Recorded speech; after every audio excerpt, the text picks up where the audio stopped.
तो स्वागत है आपका एक नई वीडियो में मेरे मध्य प्रदेश सीरीज़ के डिस्ट्रिक्ट नंबर 9 मंदसौर से।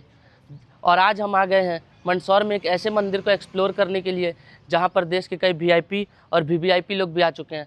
अब ऐसी क्या खास बात है इस जगह पे?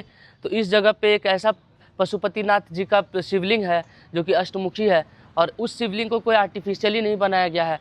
वह शिवलिंग यहाँ के एक स्थानीय धोबी को सन 1940 में शिवना नदी के तट पर मिला था, और उसी नदी के तट पर इस मंदिर को भी बनाया गया है। तो चलते हैं और एक्सप्लोर करते हैं इस जगह को। तो अभी मैं आ गया था इस मंदिर के कंपाउंड के अंदर। यह है कुछ वहाँ का कंपाउंड, और कंपाउंड के बीचों बीच एक इतना खूबसूरत सा रुद्राक्ष बना हुआ है, और उस साइड पर है यहाँ का एंट्री।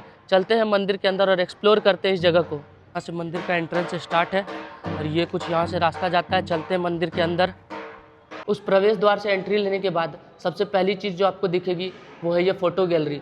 तो चलते हैं एक्सप्लोर करते हैं इस फ़ोटो गैलरी को। फ़ोटो गैलरी की शुरुआत यहाँ से हो रही है, और यही है वो शख्स जिन्हें कपड़े धोते वक्त सबसे पहली बार शिवना नदी के तट पर वो शिवलिंग दिखाई दिया था सन 1940 में। और ये उस वक्त की 1940 की रॉ इमेज है उस शिवलिंग की। इसी पेड़ के नीचे लगभग 21 साल तक यह शिवलिंग रहा है। उसके बाद इस शिवलिंग को मंदिर में स्थापित किया गया है, और कुछ इमेजेस लगे हुए हैं जो हिस्ट्री को दर्शाते हैं। ये शिवलिंग स्थापित करने से पहले जो गर्भगृह बनाया गया था, ये उसकी तस्वीर है। आगे चलते हैं, और भी इमेजेस लगे हुए हैं यहाँ पर, देख सकते हैं आप लोग। काफ़ी इमेजेस है यहाँ पर, और सबका कुछ ना कुछ हिस्ट्री है। वो हिस्ट्री को कुछ बारे में कुछ ना कुछ बता ही रहा है। और अब हम आ गए इस तस्वीर के बारे में। ऊपर पास देख सकते हैं, आपको अटल बिहारी वाजपेयी जी नज़र आ रहे होंगे जब उन्होंने इस मंदिर को विजिट किया था। और उसके ठीक नीचे इंदिरा गांधी जी हैं जो अष्टमुखी शिवलिंग पर जल चढ़ा रही हैं।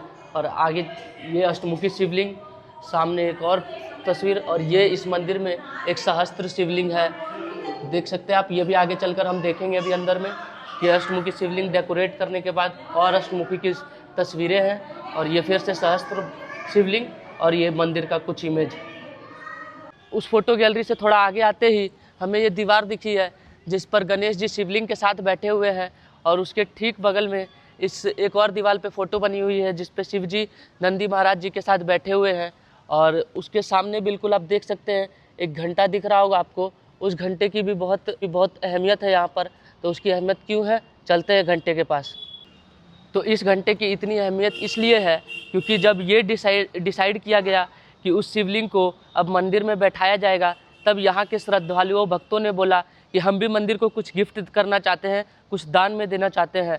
तो सभी ने मिल कर के चंदा उठाया और इस बड़े से घंटे को इस मंदिर को गिफ्ट किया है।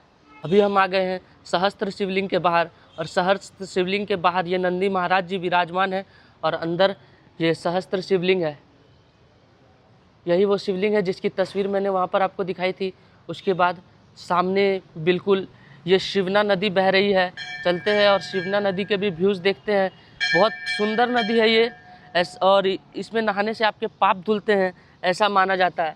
देख सकते हैं आप, मंदिर के साथ साथ ये शिवना नदी बह रही है, और ये मंदिर का कंपाउंड। चलते हैं आगे और भी मंदिर को एक्सप्लोर करते हैं। ज़मीन पर कच्छप जी बने हुए हैं, और उसके ठीक सामने अंदर ये शिवलिंग है, देख सकते हैं अगर नज़र आ रहा हो आपको। तो के सामने ये एक बड़े नंदी महाराज जी विराजमान हैं, और इधर एक और शिवलिंग बना हुआ है। और से आगे आते ही आपको ये एक वासुकी नाथ जी दिखेंगे, और उसके साथ साथ ये बड़े नंदी महाराज जी, और फिर सामने आपको एक कच्छप जी मिलेंगे बिल्कुल शिवलिंग की तरफ फेस किए हुए।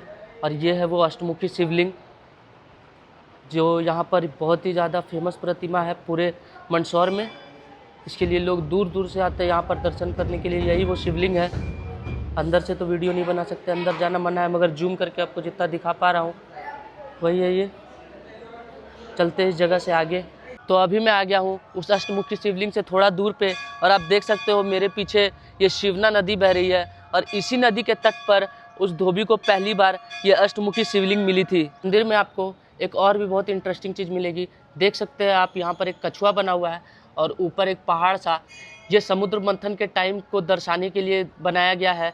जब समुद्र मंथन हो रहा था तब उस पहाड़ का बैलेंस गया और वो समुद्र में जाने लग गया था।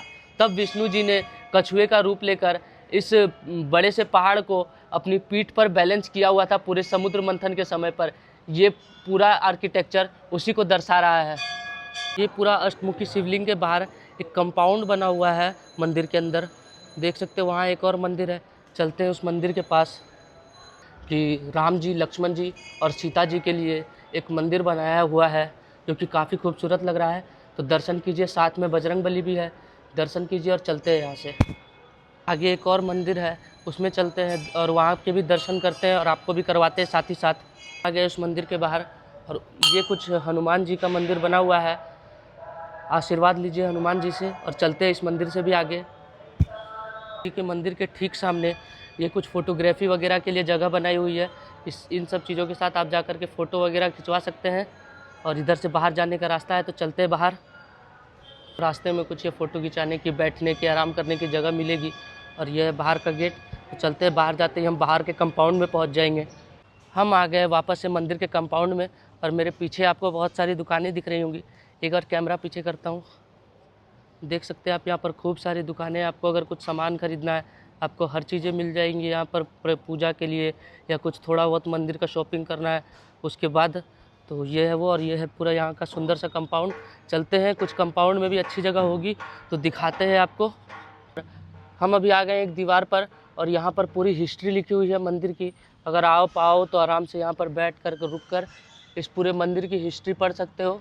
देख सकते हो पूरा हिस्ट्री लिखा हुआ है इस मंदिर का, इस दीवार पर। और ये पूरा कुछ खूबसूरत सा कंपाउंड है। बहुत दूर आपको एक रुद्राक्ष दिख रहा होगा। चलते हैं उस रुद्राक्ष के पास और आपको सामने से वहाँ वो रुद्राक्ष दिखाते हैं। ये है वो खूबसूरत सा रुद्राक्ष जो शुरू से आपको वीडियो में दिखा रहा था। अभी मैं सामने आ गया हूँ इस रुद्राक्ष के। ये है कुछ ये रुद्राक्ष सा।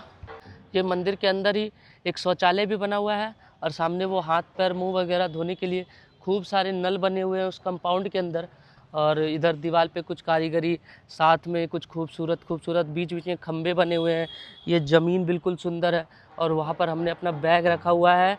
उस जगह पर बैग और चप्पल वहाँ रख सकते हैं। तो चलते हैं वहाँ से अपना बैग और चप्पल लेते हैं और करते हैं इस खूबसूरत से मंदिर को बाय बाय। तो अभी आ गया था मैं मंदिर से बाहर, और ऐसा नहीं है कि इस एरिया में यही एक मंदिर है। यहाँ पर बहुत सारे मंदिर हैं जिनको आप एक्सप्लोर कर सकते हो, मगर इस जगह की जो हाईलाइट और सबसे ज़्यादा विजिट किए जाने वाली मंदिर है उसको मैंने आपको दिखा दिया। अब बात कर लेते हैं थोड़ा सा मंदसौर के बारे में। तो मंदसौर को पहले दसपुर भी कहा जाता था, क्योंकि अलाउद्दीन खिलजी ने अपने वक्त पर यहाँ एक किला बनवाया था जिसके 10 द्वार थे, जिस वजह से इस सिटी का नाम दसपुर रख दिया गया था। फिर समय के साथ इस जगह का नाम चेंज हो गया और अब हम इसे मंदसौर के नाम से जानते हैं। यहाँ की पॉपुलेशन लगभग 1.5 लाख के करीब है और मेजॉरिटी पॉपुलेशन हिंदू है। यहाँ का लिटरेसी रेट भी काफ़ी अच्छा है, 70 से ज़्यादा यहाँ की लिटरेसी रेट है। मंदिर के बाहरी द्वार पर आपको और एक ये गणपति बप्पा का मंदिर दिख जाएगा। यहाँ भी आप आकर के दर्शन वगैरह कर सकते हो जब भी आप आओ इस मंदिर में। और इस मंदिर के साथ साथ ये शिवना नदी बह रही है। अब करते हैं यहाँ से रैपिडो बुक और चलते हैं रेलवे स्टेशन की तरफ, ताकि मैं अपने अगली डेस्टिनेशन के लिए ट्रेन पकड़ सकूँ यहाँ से। तो करते हैं रैपिडो बुक, मिलते हैं आपसे स्टेशन तरफ। ये अभी मैं रिक्शा करके बैठ गया हूँ एक ऑटो में, और पीछे ये सिटी के नज़ारे इस रिक्शा से विजुअल्स देख लीजिए। ये सिटी कुछ ऐसा दिखता है, क्योंकि अब हम निकल रहे हैं सिटी से बाहर। हम जा रहे हैं रेलवे स्टेशन की तरफ, ताकि दूसरे डिस्ट्रिक्ट के लिए ट्रेन पकड़ सकें। बहुत दिनों बाद आज ट्रेन में सफ़र करने जा रहा हूँ। तो इतनी दिनों से बस ही चल रहा था, तो मैंने सोचा कुछ चेंज करते हैं यहाँ से। बस तो यहाँ से भी मिल जाती है अगली डिस्ट्रिक्ट की, मगर ट्रेन से ट्रैवल करने का सोच रहा था, इसलिए जा रहा हूँ रेलवे स्टेशन। तो मिलते हैं अब आपसे रेलवे स्टेशन पे। ये रिक्शा में चलते वक्त मंदसौर का कुछ मार्केट से आया है। देख सकते हैं आप दोनों साइड दुकानें बर्तन की ज़्यादा दिख रही है। फिर ये अब मसालों की दुकान आ गई, आगे कपड़ों की दुकान, इधर भी कुछ कपड़ों की दुकान। रेलवे स्टेशन जाते उसके रास्ते में ये बीच में एक मार्केट सा आया है। दोनों साइड दुकानें भरी हुई है यहाँ पर। ये मंदसौर का कोई मेन मार्केट टाइप से होगा, पुराना ओल्ड मार्केट टाइप, उसी तरह की वाइब आ रही है यहाँ से। ये कपड़ों की दुकान, हर चीज़, हर तरह की चीज़ की दुकान है यहाँ पर। ये लाइट की दुकान, ये कपड़ों की दुकान, इधर साइड फिर से ये आगे वापस से लाइट बल्ब की दुकान, जूतों की दुकान, हर चीज़ की दुकान है। तो आप आओ तो रेलवे स्टेशन के रास्ते में आपको मंदसौर में ये मार्केट भी मिल जाएगा, जहाँ से आपको कुछ ख़रीदना है तो आपको सारी प्रकार की चीज़ें मिल जाएंगी। चलते हैं अब यहाँ से आगे। उस मार्केट से निकले बाद हम पहुँच गए, ये इनका कुछ चौराहा सा है। ये बड़ा मेन एरिया लग रहा है। सामने रेलवे स्टेशन का बोर्ड तो लगा हुआ है, फिर भी इधर भी दुकानें, लेकिन ये रोड थोड़ी सी बड़ी हो गई है इधर वाली। ये सिटी का मेन एरिया टाइप लग रहा है मंदसौर का, और हमें यहाँ से सीधा जाना है रेलवे स्टेशन की तरफ। रास्ते में खूब सारे मटके बिक रहे हैं यहाँ मंदसौर में, खूब सारे, बहुत दूर तक मटकों की दुकान है। और ये सामने बिल्कुल चले जाओगे तो रेलवे स्टेशन का रास्ता है बिल्कुल सीधे में, तो अभी रेलवे स्टेशन ही जा रहे हैं हम। अब हम एंट्री ले रहे हैं मंदसौर रेलवे स्टेशन के अंदर। ये कुछ मंदसौर रेलवे स्टेशन का कंपाउंड है दोनों साइड। ये मंदसौर रेलवे स्टेशन का एंट्री। उतरते एक बार रिक्शा से और फिर अब हम आ गए मंदसौर रेलवे स्टेशन के बाहर। मंदसौर का एक्सपीरियंस तो काफ़ी अच्छा रहा, मगर अब समय आ गया इस जगह को अलविदा कहने का। तो इस वीडियो को रखते हैं यहीं तक।